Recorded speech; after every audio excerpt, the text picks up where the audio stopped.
पंकज मिश्रा भी खतियानी है और मिथिलेश ठाकुर भी खतियानी है।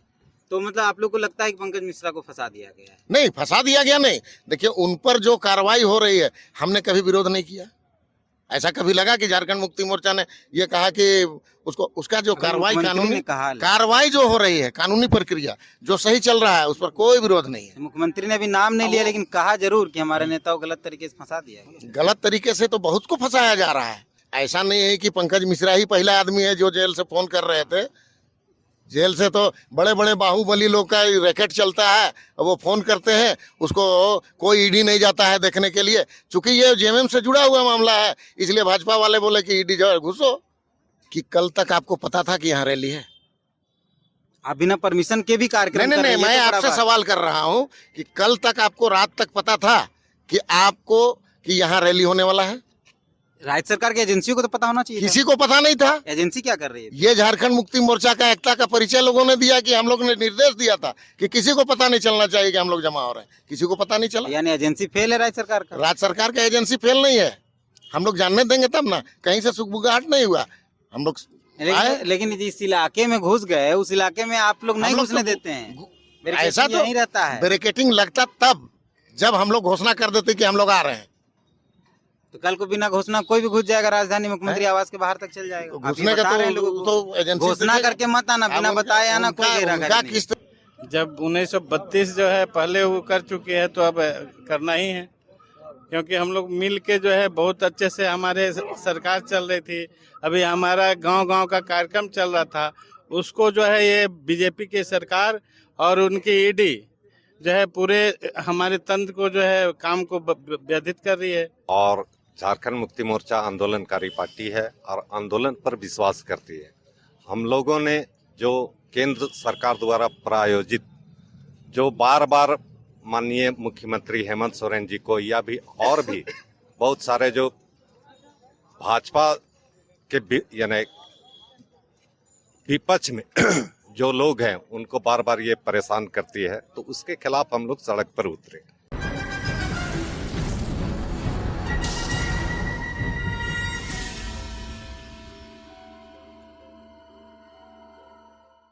ईडी ने राज्य के मुख्यमंत्री को समन भेजा। उसके बाद झारखंड मुक्ति मोर्चा ने अपना शक्ति प्रदर्शन मोराबादी में किया है। मोराबादी से पैदल चलकर राज्य के तमाम जिलों से जो लोग मोराबादी आए थे, वो मोराबादी से पैदल चलकर मुख्यमंत्री आवास तक गए। और मुख्यमंत्री आवास जाने के बाद वो सड़कों पर खड़े रहे। मुख्यमंत्री आए, मंच पर चढ़े और उन्होंने भाषण दिया। मुख्यमंत्री के मंच पे आने से पहले जो व्यक्ति लगातार मंच पर दिख रहा था, जो व्यक्ति बार बार भीड़ को एडजस्ट करने की बात कर रहा था, संभालने की बात कर रहा था, वो व्यक्ति हमारे साथ हैं। झारखंड मुक्ति मोर्चा के रांची जिला अध्यक्ष हैं। हम उनसे बात करते हैं और समझते हैं कि ये पूरा, क्योंकि रांची मेजबानी किया इस पूरे कार्यक्रम का, तो ये उसको कैसे देखते हैं। स्वागत है हमारे चैनल में। धन्यवाद आपका। क्या हुआ अभी तक? लोग आए, फिर भाषण हुआ, फिर चले गए, लेकिन जो दिशा निर्देश दे के माननीय मुख्यमंत्री का जो मिला, उस पर निश्चित रूप से अमल करने के लिए तैयारी करने के लिए चले गए। आप देख रहे हैं कि कार्यकर्ताओं में कितना आक्रोश था कि एक दिन के मेरे नोटिस पर, यह कोई केंद्र प्रायोजित या केंद्र समिति का निर्देश से कोई कार्यक्रम नहीं हुआ था। इसको हम लोगों ने आपस में तय किया था जिला अध्यक्ष से बात करके कि हम लोगों को जुटान करना है और हम लोग को मुख्यमंत्री से मांग करनी है कि हम लोग को ऐसी परिस्थिति में क्या करना चाहिए। और नतीजा आपके सामने में है कि लाखों के संख्या में लोग यहाँ जमा हुए और माननीय मुख्यमंत्री के पास गए और वहाँ पर उन्होंने अपना जो बयान था वो आपके सामने था, आपने सुना। ईडी समन भेज रही है, नोटिस भेज रही है, तो इस पे इतना आक्रोश किस बात? देखिए, आक्रोश तरीके पर है। आप देख लीजिए कि अवैध खनन के मामले पर नोटिस की है। अवैध खनन के मामले पर गवर्नर साहब आपका चुनाव आयोग को ऑलरेडी भेज चुकी थी और वहाँ पर से एक लिफाफा भी बंद होकर के आ गया। जो निर्णय था चुनाव आयोग का कि अब सज़ा मिलेगा तो ये सज़ा मिलेगा, वो लिफाफा भी आ गया। अब लिफाफा आने के बाद वो लिफाफा इतना चिपक गया कि गवर्नर साहब खुद बोल रहे हैं कि पूरा क्या बोलते हैं, फेविकोल का जोड़ है, हाथी खींचने से भी नहीं खुल रहा है, इस टाइप का। तो वो चिपक गया। उसके बाद कुछ दिन के बाद गवर्नर साहब का ही बयान आता है कि मैं इस निर्णय को फिर दोबारा चुनाव आयोग को भेज रहा हूँ, मैं इससे संतुष्ट नहीं हूँ। तो क्या गवर्नर साहब उस लिफाफा को बिना खोले अंदर का मजमून पढ़ लिए और उसको समझ गए और उसके बाद चुनाव आयोग को भेज दिए, वही चुनाव आयोग भेज रहे हैं। उसके बाद तीसरा बयान उनका आता है कि एटम बम फूटने वाला है। तो इनको पहले से कैसे पता चल जाता है? गवर्नर है कि भाजपा के एजेंट है या ईडी के ऑफिस क्लर्क है, ये हम लोगों को समझ में नहीं आ रहा है। तो इस तरह का बार बार बयान दे करके और ये लोग प्लानिंग करके कि कभी चुनाव आयोग के दफ्तर में, कभी ईडी के दफ्तर में इस तरह का नाटक करने का काम कर रहे हैं। इस पर हम लोगों को एतराज है। मुख्यमंत्री भाषण दे रहे थे जब हम लोग भी वहीं मौजूद थे, 2-3 बात मुख्यमंत्री ने कहा। उससे पहले हम एक सवाल आपसे पूछना चाहते हैं, आप लोग बाहरी किसको मानते हैं और झारखंडी किसको मानते हैं? जो झारखंड में है, जो अपने आप को झारखंडी मानता है, उसको हम झारखंडी मानते हैं। और जिनकी नीति झारखंडियों को छलने का रहता है, जो झारखंडियों को ठग करके उनके संपत्ति पर कब्जा करते हैं, जमीन पर कब्जा करते हैं, ऐसे लोगों को हम झारखंडी नहीं मानते। खतियान वाला मामला आप लोग ने, खतियान तो है ही, उस पर तो के अलावे भी ऑप्शन है कुछ? नहीं, खतियान देखिए, बहुत सारे लोगों के पास 1900 ईस्वी से है लेकिन खतियान नहीं है। क्या उसको हम झारखंडी नहीं मानेंगे? वो भी तो झारखंडी है, इसलिए हम उनको झारखंडी मानते हैं। 32 का बात जो हो रहा है वो फिर तो 32 का जहाँ है, अब जिसके पास 32 का खतियान नहीं है लेकिन 32 से पहले से है, तो उसका कोई रास्ता तो है। यही तो है कि विधानसभा में विशेष सत्र बुलाने की बात हो रही थी कि वहां पर जाकर के इसको क्लियर किया जाएगा और कोई नया ये होगा उसमें। ये सवाल हम इसलिए पूछे कि झारखंड की जनता जो खतियानी है उसी को झारखंडी मानती है, बाकी को बाहरी मानती है। और दूसरा ये सवाल पूछने का और सबसे बड़ा मकसद ये था कि मुख्यमंत्री ने मंच से एक बात कही जी कि बाहरी यहाँ शोषण कर रहे हैं, हाँ। बाहरियों ने यहाँ चीजों को लूटा है। निश्चित रूप से। मंच पर मिथिलेश ठाकुर बैठे थे, वो शायद खतियानी नहीं है, और पंकज मिश्रा जो ये है आप कैसे जान रहे हैं कि खतियानी नहीं है? वो तो आप बता दीजिए कि हाँ नहीं है। नहीं नहीं, वो चाईबासा में बहुत दिनों से हैं। 32 के हैं, 32 के हैं, उनके पिताजी उनका 32 है। के खतियानी हैं। हैं वो लोग बहुत पुराने नई हैं। जानकारी मिली है हम लोग। हाँ, बहुत पहले से हैं। पंकज मिश्रा पंकज मिश्रा भी हैं, साहेबगंज के। खतियानी है। हाँ आप नई जानकारी अपने जिम्मे पे दे जी रहे जी हैं। जी, हम लोग बिना को- खतियानी के कैसे रहेंगे? तो पंकज आज ये नई जानकारी हम लोग को दे रहे हैं साहब कि पंकज मिश्रा भी खतियानी है और मिथिलेश ठाकुर भी खतियानी है। तो मतलब आप लोग को लगता है कि पंकज मिश्रा को फंसा दिया गया है? नहीं, फंसा दिया गया नहीं। देखिए, उन पर जो कार्रवाई हो रही है, हमने कभी विरोध नहीं किया। ऐसा कभी लगा कि झारखंड मुक्ति मोर्चा ने ये कहा कि उसको, उसका जो कार्रवाई मुख्यमंत्री ने कहा कार्रवाई जो हो रही है, कानूनी प्रक्रिया जो सही चल रहा है, उस पर कोई विरोध नहीं है। मुख्यमंत्री ने अभी नाम नहीं लिया लेकिन कहा जरूर कि हमारे नेता को गलत तरीके से फंसा दिया गया। गलत तरीके से तो बहुत को फंसाया जा रहा है, खाली पंकज मिश्रा थोड़ी है, यहाँ तो बहुत सारे लोगों का नाम है। जेल से जो फोन फान हो रहा था, ये सब सही था क्या? जेल से फोन फान हो रहा था। देखिए, ऐसा नहीं है कि पंकज मिश्रा ही पहला आदमी है जो जेल से फोन कर रहे थे। जेल से तो बड़े बड़े बाहुबली लोग का रैकेट चलता है, वो फोन करते हैं, उसको कोई ईडी नहीं जाता है देखने के लिए। चूंकि ये जेएमएम से जुड़ा हुआ मामला है, इसलिए भाजपा वाले बोले कि ईडी जो है घुसो, इसमें घुसो। अंतिम सवाल ये है मेरा, अब खत्म करेंगे, कि आप लोग बोलते हैं कि केंद्र की सरकार ईडी या जो भी एजेंसी है केंद्र की उसका दुरुपयोग करती है। आप लोग को ऐसा नहीं लगता कि आप लोग भी, यानी जेएमएम जो वर्तमान में सरकार में है, पुलिस का और बाकी एजेंसियों का दुरुपयोग करती है? ऐसा कहीं का एकदम बता देते हैं। हाँ।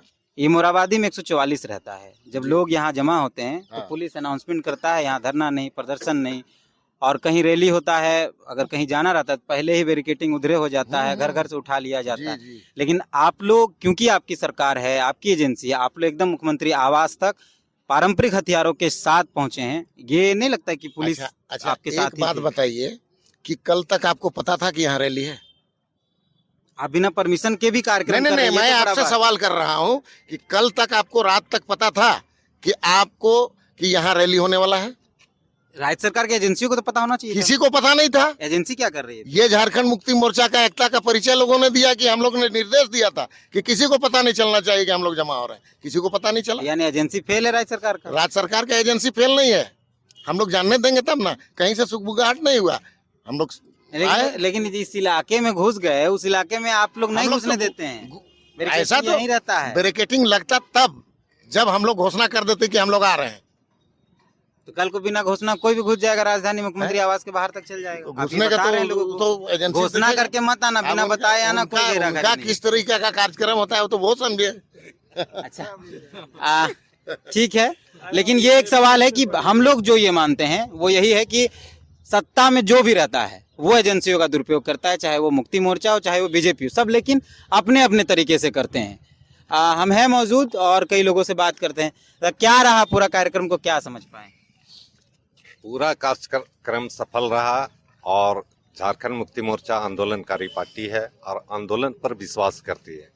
हम लोगों ने जो केंद्र सरकार द्वारा प्रायोजित जो बार बार माननीय मुख्यमंत्री हेमंत सोरेन जी को या भी और भी बहुत सारे जो भाजपा के यानी विपक्ष में जो लोग हैं उनको बार बार ये परेशान करती है, तो उसके खिलाफ हम लोग सड़क पर उतरे और हमारा कार्यक्रम सफल रहा।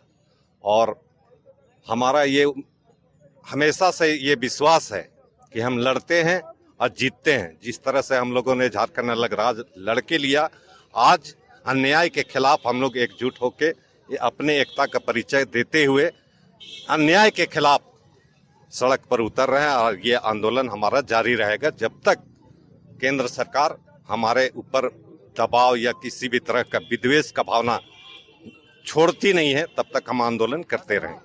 32 कैबिनेट से पास हो गया, अब आप लोग विधानसभा में विशेष सत्र भी बुला दे रहे हैं। क्या लगता है कि कांग्रेस करेगी समर्थन? आप एकदम करेगी। जब 1932 जो है पहले वो कर चुकी है तो अब करना ही है, क्योंकि हम लोग मिल के जो है बहुत अच्छे से हमारे सरकार चल रही थी। अभी हमारा गांव-गांव का कार्यक्रम चल रहा था, उसको जो है ये बीजेपी की सरकार और उनकी ईडी जो है पूरे हमारे तंत्र को जो है काम को व्यथित कर रही है। इसीलिए जो है उनके जितने भी एजेंसी है वो जितने पूरे भारतवर्ष में सारे जो है लोकल पार्टियों को खत्म करना चाहती है बीजेपी। ठीक है, ये पूरा भीड़ अभी बहुत था, लास्ट कार्यक्रम खत्म हो गया, लगभग सभी लोग चले ही गए हैं। मुख्यमंत्री ने अपनी बातों में 2-3 चीज जो कही, ये लोग शायद उसको मंत्र लेकर जा रहे हैं। आप लोग साहब ना मुख्यमंत्री का मंत्र लेकर जा रहे हैं। अब क्षेत्र में हमको लगता है मुख्यमंत्री के भाषण में लगा कि चुनाव की तैयारी शुरू हो चुकी है। 24 की बात। हम चुनाव तो हमेशा झारखंड मुक्ति मोर्चा चुनाव के लिए तैयार रहता है। ऐसा थोड़ी है कि चुनाव का समय आएगा तब हम तैयारी करेंगे। हम लोग 24 घंटे तैयार रहते हैं। सरकार जब खत्म होगा या नया चुनाव होगा, हम तैयार हैं। ठीक है, बीजेपी भैया 1932 हम लोग दिए, झारखंड को पहचान दिए यहाँ के लोगों को, और उसी में वो लोग डर रहा है कि 24 भी गया। अच्छा, मतलब आप लोग का काम देख के एकदम काम देख के आज हर गांव में आज तक बीडीओ सीओ जाके बैठते नहीं थे। LRDC से लेके सारा DC तक को बैठना पड़ रहा है। और एक गरीब जो जाता है मिलता है, वो आज तक नहीं किया था ना कोई। आज 17, 18, 19 साल से वो लोग राज किया, क्या किया? केवल लूटने का काम किया है। पूजा सिंघल भी मैटर वही लोग का देन है, हम लोग का देन नहीं है। उन्हीं की सरकार में सारा हुआ है।